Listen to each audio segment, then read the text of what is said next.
Je vous remercie. Nous allons passer à la CGT. Oui, sur la question très grave du harcèlement, évidemment, il faut du personnel. Il faudrait déjà avoir, par exemple, un infirmier ou une infirmière scolaire à plein temps dans les établissements, des AED, CPE, assistantes sociales, sociaux, évidemment.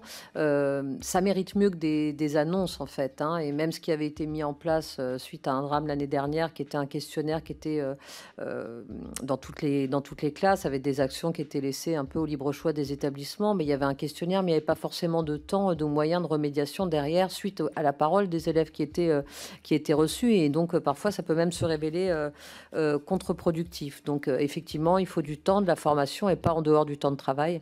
Il faut vraiment en faire une priorité au-delà des mots.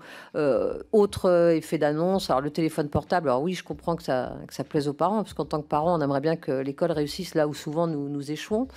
Sauf que c'est inapplicable, voilà, que c'est une surcharge de travail pour les AED, que même les chefs d'établissement n'en veulent pas.